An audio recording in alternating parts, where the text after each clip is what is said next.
Hello, and welcome to Chapter 5, the next lecture for PBH435 Health Studies of Dangerous Drugs.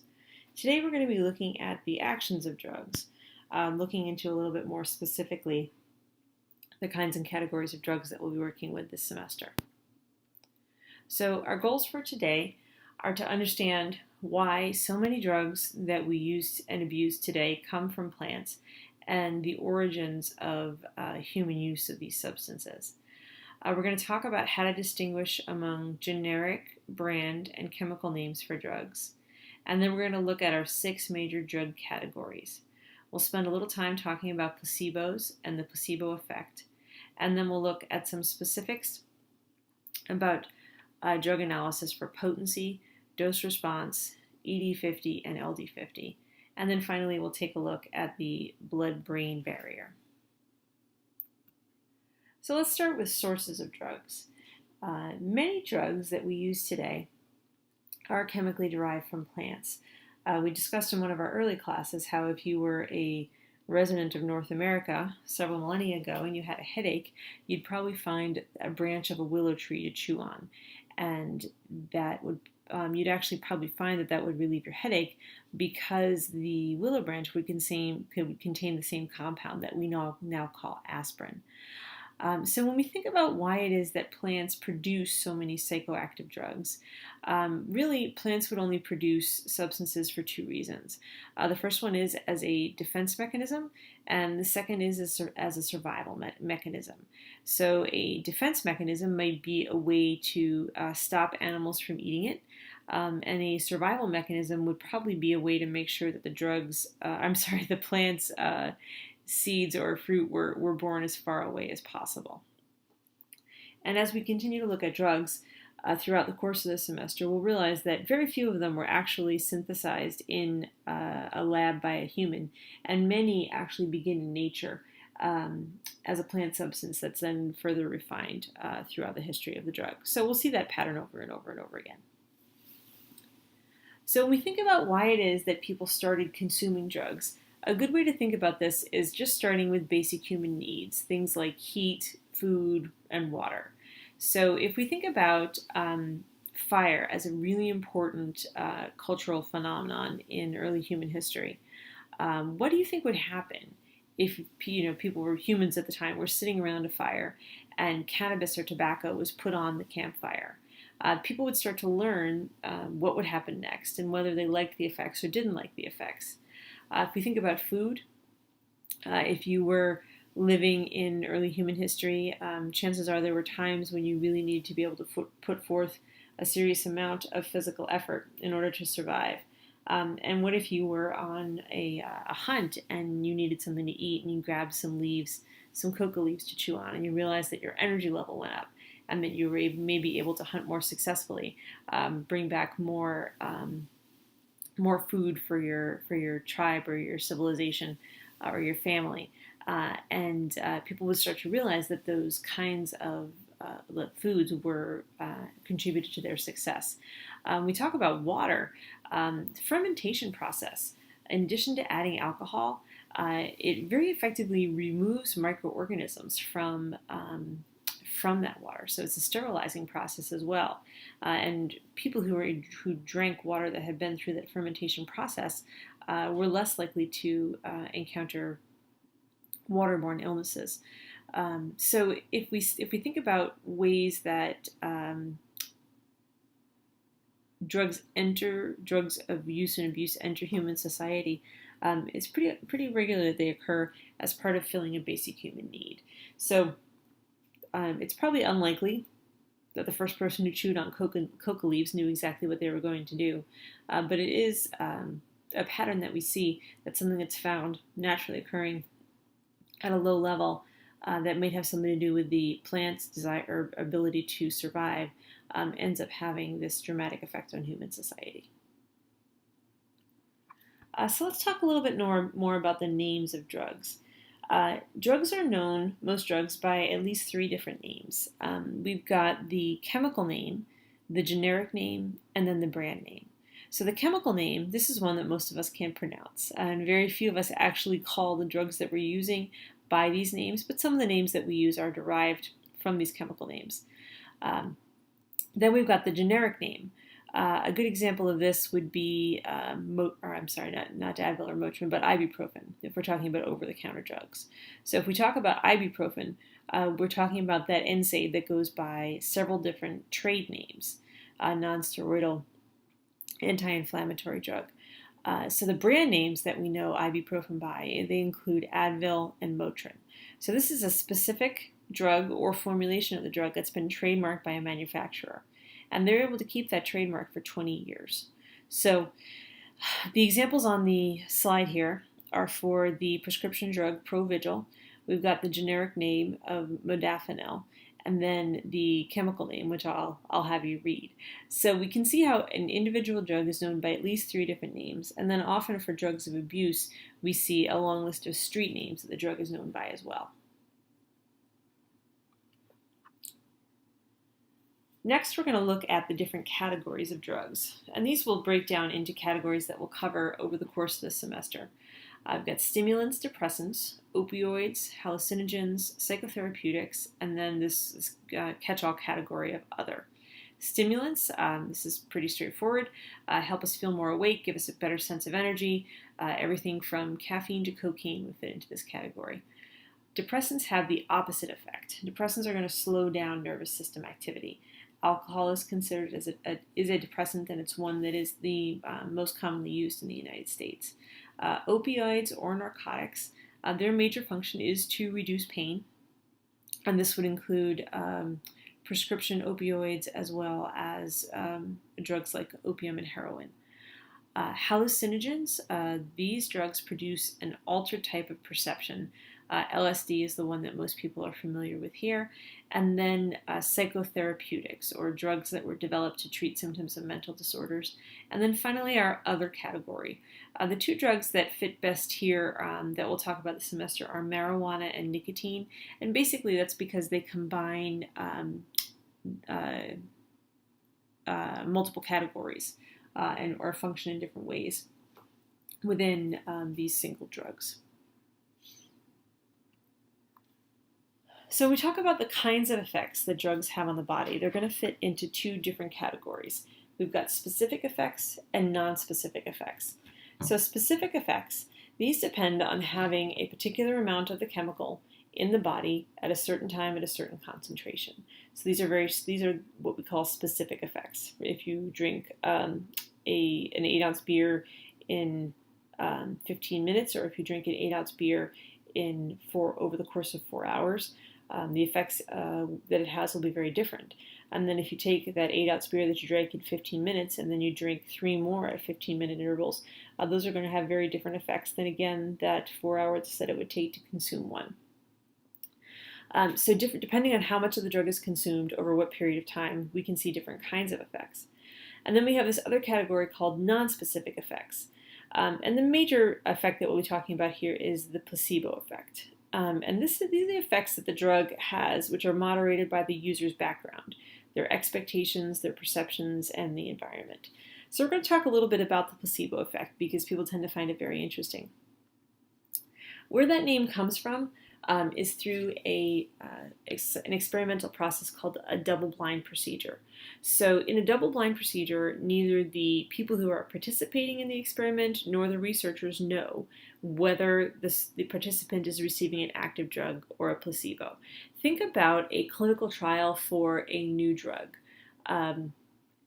If a manufacturer wants to market a new drug for a condition, they need to prove that it's more effective than the drug that's currently being used in that for that condition that's currently being marketed. So they're going to take a group of people, they're going to divide them in half, and they're going to give one group of people the new blood pressure pill, and then the other group of people will not be getting anything. Well, there's a couple problems with that. First one is that if people have high blood pressure, they need to be under treatment. And then the second thing is that when people who participate in the experiment know what's going on, their reactions and their expectations tend to be different. So it's it is a scientific standard that if we're doing this kind of experiment, then the people who are in the control group, the people who are not getting the new medication, they will get some kind of sugar pill, some kind of pill that's not chemically active, or some kind of treatment that seems like a treatment but doesn't actually have any physical effects. So this helps us to control for those non-specific effects, people's expectations about what's going to happen when they take the drug, and allows us to truly evaluate the effectiveness. Now, once the trial is over, then the participants and the subjects do find out whether the person was receiving the active medication or the inactive or inert placebo. So placebo effects, again, these are non-specific effects, and they're caused by the person's beliefs about what the drug should do. This really speaks to the incredibly powerful connection between the brain and the body. And I've got a quick video I want to show you about that placebo effect.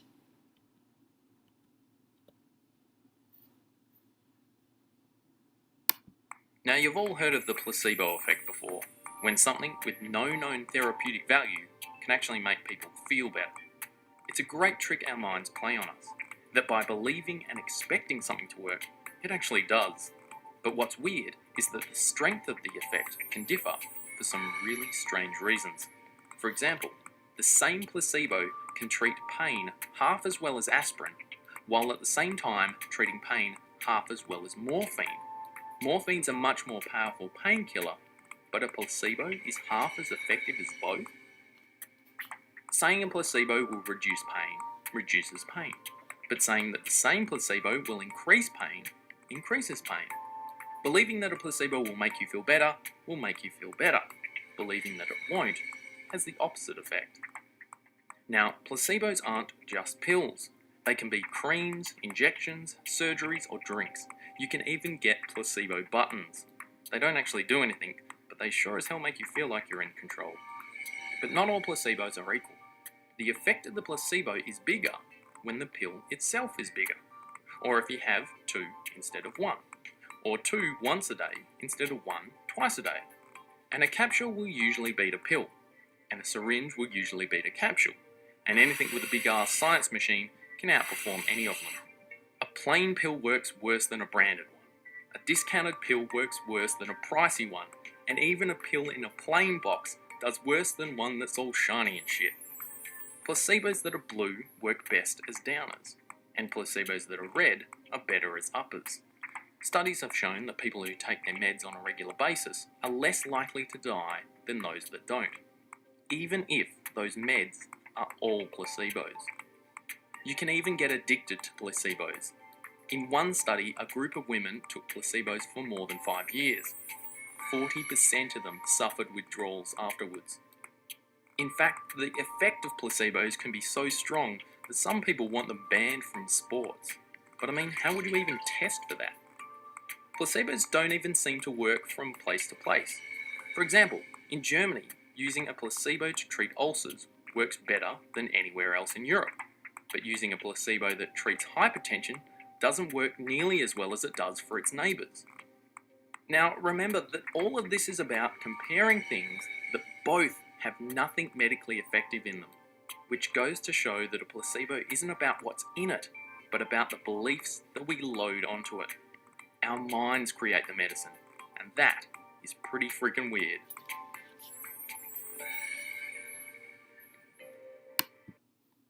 Okay, so there's a little bit of language in the video, but it does do a great job of explaining this really complex idea called the placebo effect. So the most important thing to remember about a placebo is that it has no medicinal content. It is inactive. And based on all we know about drugs and drug actions, it should have physically no effect on the body. But because of that really powerful connection between our brain and our body, our brain is able to create an effect for the drug that isn't there chemically in the substance or the treatment that we're taking. We do find that placebo effects tend to be most powerful for the symptoms of pain and depression, and there are some studies that suggest that they're responsible for up to 80% of the effect of antidepressants.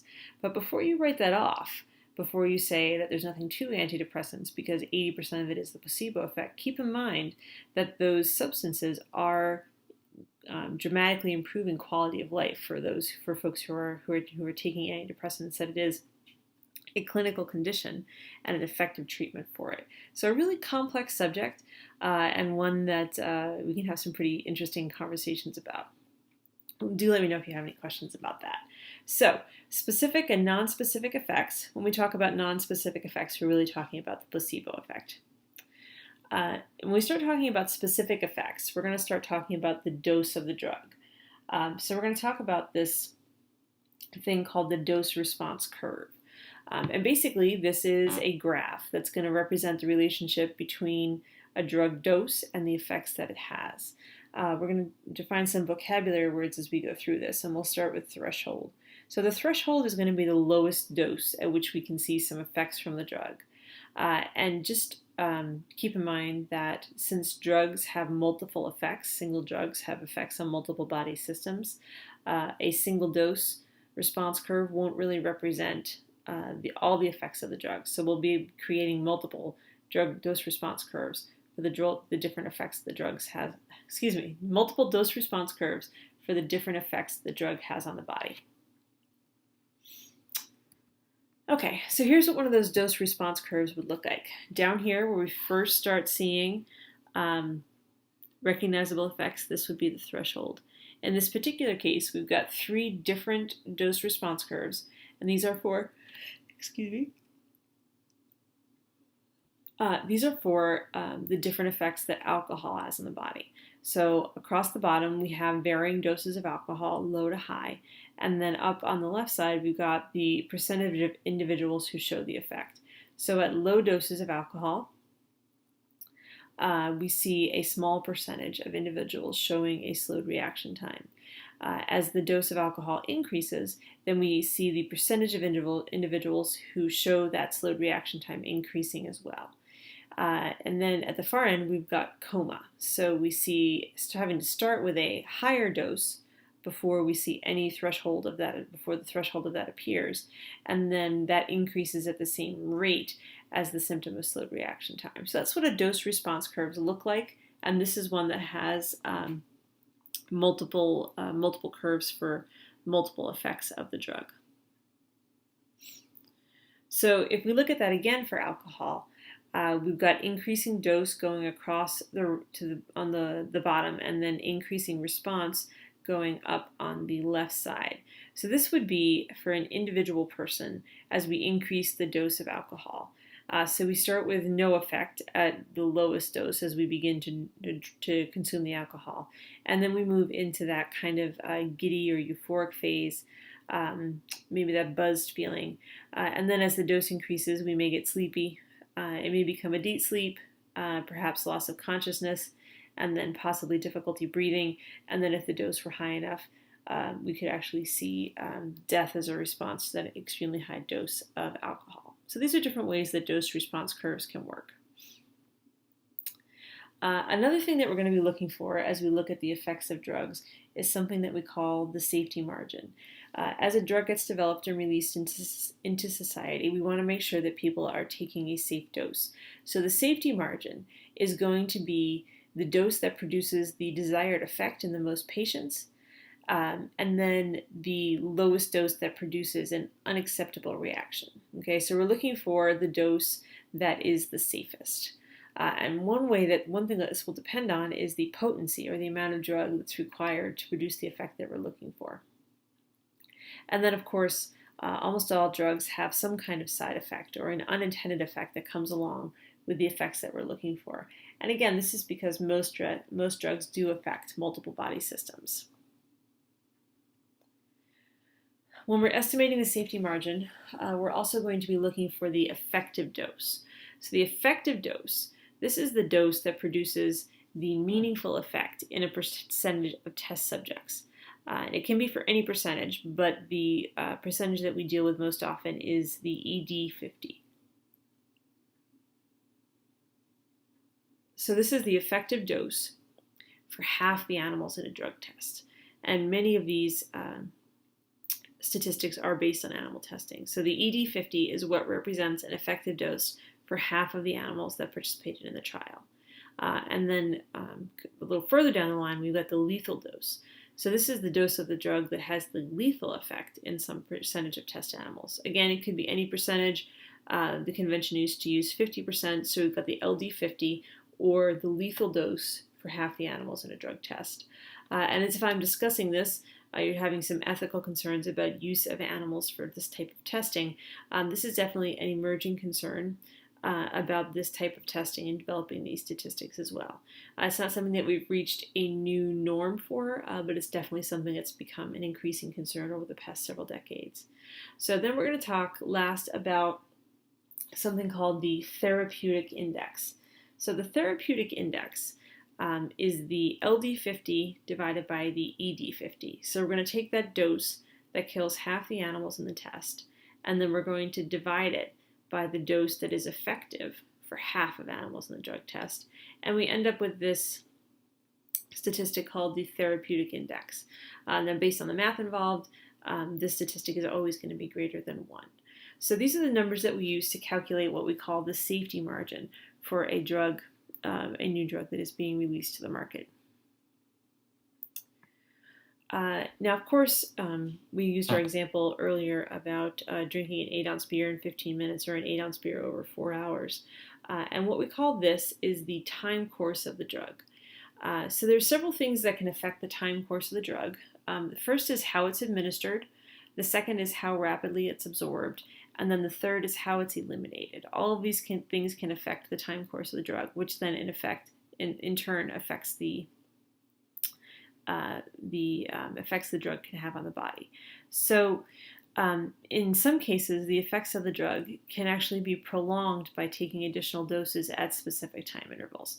And now, depending on which drug we're talking about, the interval would definitely be different. And when we're talking about our more dangerous drugs, this can be something that can definitely lead to health issues as we look at those effects beginning to accumulate. So here is an example of how those time-dependent factors will work.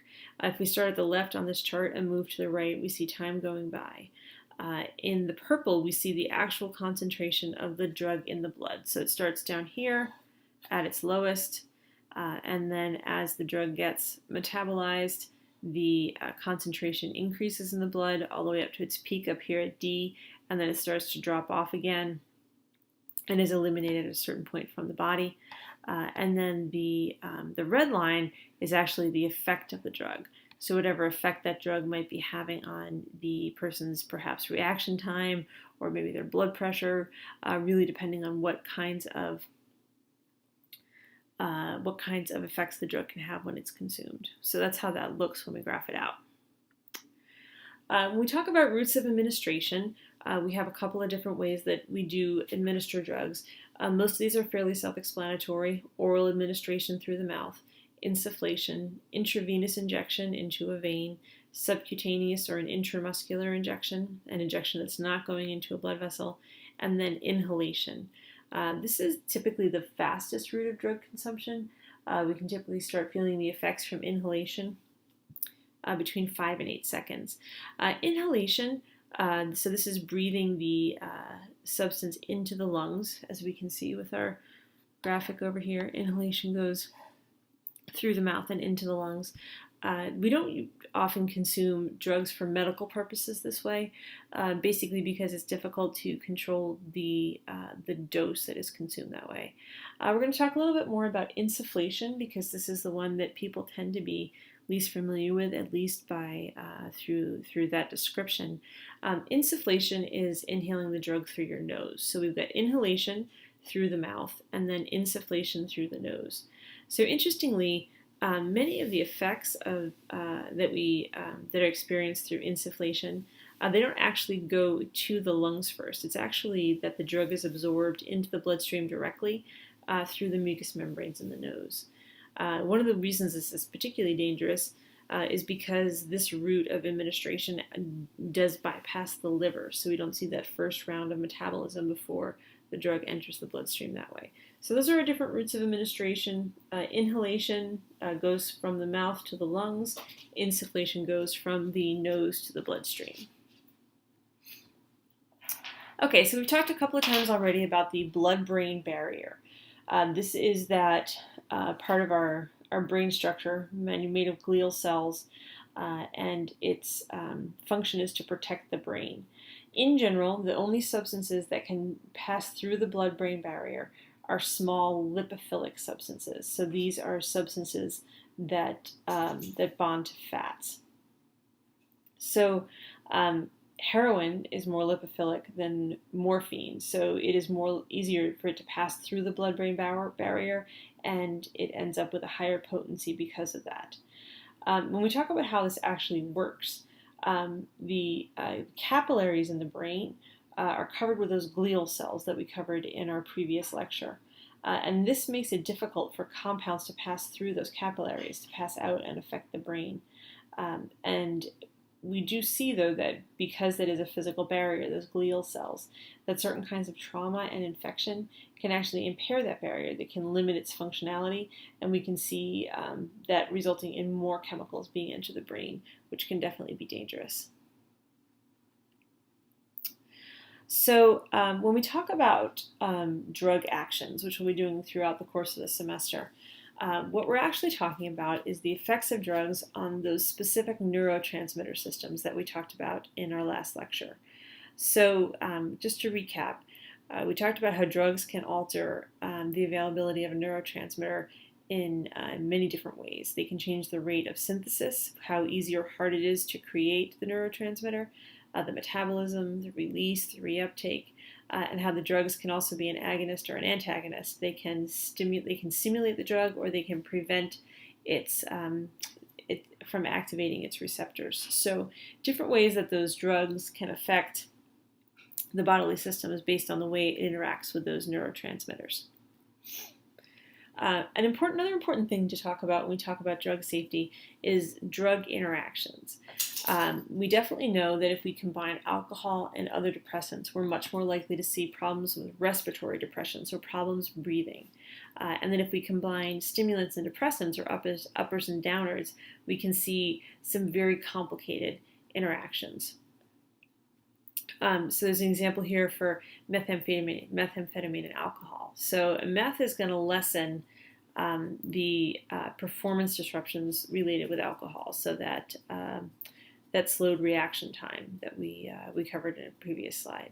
Now alcohol is going to lessen the sleep disruptions that can be related to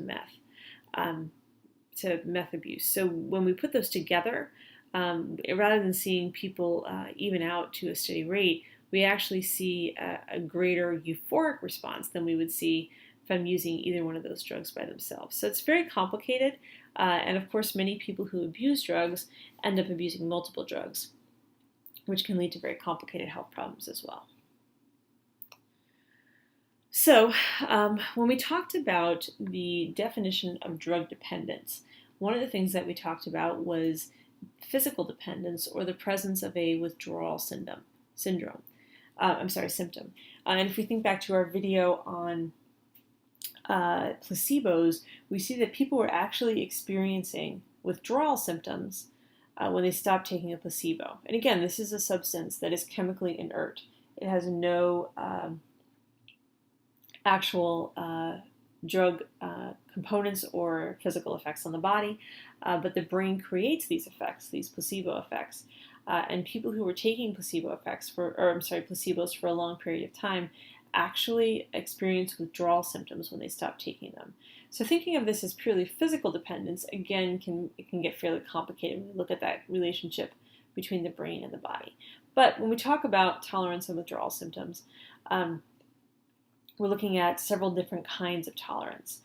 We've got pharmacokinetic tolerance, behavioral tolerance, and pharmacodynamic tolerance. So this first one, drug disposition tolerance, what we're looking at here is the increased metabolism or excretion which reduces the effect of a subsequent dose. So this could be related to something about the enzyme activity, or it could do something about an alteration with pH. So this is the actual disposition of the drug.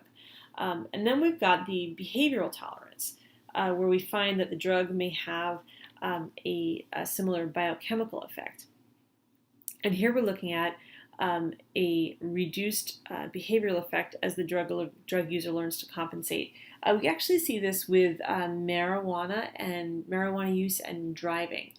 We know that if a novice user and experienced user consume the same amount of marijuana, that the novice user is much more likely to exhibit impaired driving ability than the experienced user. So it's the same dose, and it may have the same biochemical effect on the body, but it may have an actual reduced behavioral effect. So the person is still able to, the experienced user might be more likely to drive safely.